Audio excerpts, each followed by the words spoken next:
Hey everybody, I'm Jimmy D. Today we're going to be discontinuing an IV and removing the IV. So, as always, we're going to observe our general principles and safety practices and observe the 11 rights for our little patient. So in today's scenario, Doc has dropped some orders. He's asked us to stop the IV and remove the line from this patient. So we've entered the room, verified the patient by name and date of birth, verified that against the doctor's orders. They all match. So now we're going to remove the IV. Stop the IV first, then remove the IV. So as you can see, we have a gravity-fed IV in this case versus a pump. Easy peasy. This little white wheel, roll it down. That'll stop the IV, the flow of the fluids. Now, I want to pause right here. We're in a room. I know we're sitting stationary, but we're in a room. So I stopped her IV. I've made contact with her, verified name and date of birth, right? Stop the IV. Let's do some hand hygiene. So we do some hand hygiene, put some gloves on. Now we're ready to tackle the IV line and the insertion site. So once the IV stopped, and it is,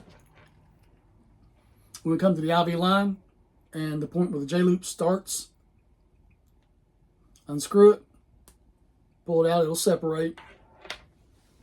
Put this over here. So, again, let's pause.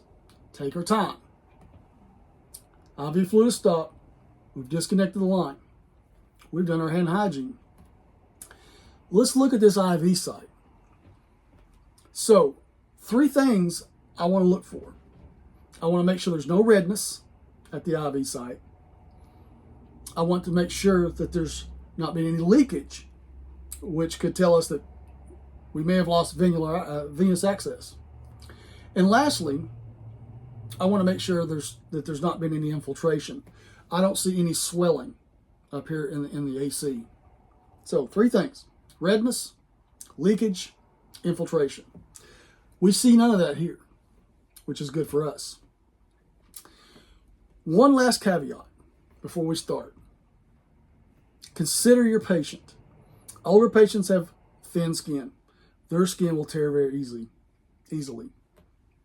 Those of us who are younger don't have to worry about that so much. So we're going to take the tape off. We're going to stabilize the hub. Start with the tape. Now, if you've never worked with Tegaderm before, I'm going to give you a heads up. Tegaderm is stubborn. You're going to find it out the hard way. There's no good way to take Tegaderm off. You've got to find your own little knack. Personally, I start at the corners, work all the corners, and I work everything towards the insertion point. Try to get it past the insertion point. So that's what we've done here. Get the tape off. Work the Tegaderm towards the insertion point. Boom, we finally got it off. Now, you still got the hub stabilized, right? So now we're going to remove the IV catheter.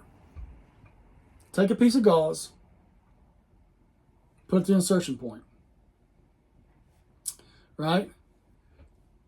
And apply some pressure, not a lot of pressure, just apply some pressure. As we pull this out, we want to try to staunch the flow of blood just a little bit, right? We want the platelets to get down there, and we want to start the coagulation.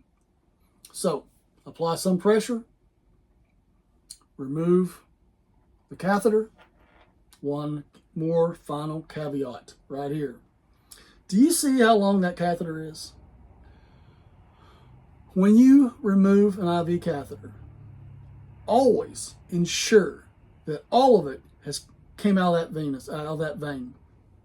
It's been known to happen before where in the manufacturing process, it happens, it could break off upon insertion. And it still could be lodged in the vein. So just double check that you have all your catheter when you pull it out. Once you're done, it goes into the sharps.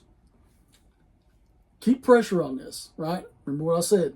We're looking to staunch the flow of blood. We want the platelets to get down there. We want to start some coagulation. So we have good coagulation. Take a piece of tape.